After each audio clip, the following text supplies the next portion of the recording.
നിങ്ങളൊരു സഞ്ജു സാംസൺ ആരാധകനാണെങ്കിൽ നിങ്ങൾക്ക് മറക്കാനുള്ള ഒരു സീസണാണിത്.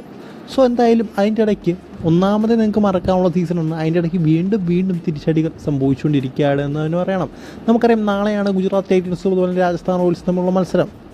സോ ഒരു മത്സരത്തിന് മുമ്പ് നമ്മൾ സഞ്ജു സാംസൺ ടീമിൽ നിന്ന് കിക്ക് ഔട്ട് ആയിരിക്കുകയാണ്. അദ്ദേഹത്തിന് ആ ഒരു നേരത്തെ ഉണ്ടായ ആ ഒരു ഇഞ്ചുറി വീണ്ടും അതിൽ പ്രശ്നമുണ്ടെന്ന് തന്നെയാണ് അറിയാൻ സാധിക്കുന്നത്. സോ അതുകൊണ്ട് തന്നെ അദ്ദേഹം അടുത്ത മാച്ചും കളിക്കില്ല എന്നാണ് റിപ്പോർട്ടുകൾ പുറത്തേക്ക് വരുന്നത്. എന്തായാലും റിസ്ക് എടുക്കുന്നില്ല, കാരണം ഓൾറെഡി രാജസ്ഥാൻ പുറത്തായി പ്ലേ ഓഫിൽ നിന്ന്. സോ ഇനിയും സാധ്യതകളൊന്നും തന്നെ ഇല്ല. ഇനിയും സാധ്യതകളുണ്ടെന്ന് വെച്ചാൽ ഒരു 10% സാധ്യതയൊക്കെയാണ്. അതൊക്കെ അടുത്ത കളി തോറ്റാൽ തീരാവുന്ന സാധ്യതകളേ ഉള്ളൂ. 16 പോയിൻ്റാണ്. 14 പോയിൻ്റ് എത്തിക്കഴിഞ്ഞാൽ ഈ ഒരു സീസണിൽ എന്തെങ്കിലും ചെയ്യാൻ പറ്റുമെന്ന് എനിക്ക് തോന്നുന്നില്ല. സോ എന്തായാലും അങ്ങനെയാണ് ഇപ്പോഴത്തെ ഒരു അവസ്ഥ എന്ന് പറയുന്നത്. സോ എന്തായാലും സഞ്ജു സാംസൺ അടുത്ത മത്സരത്തിലും ഉണ്ടാകില്ല.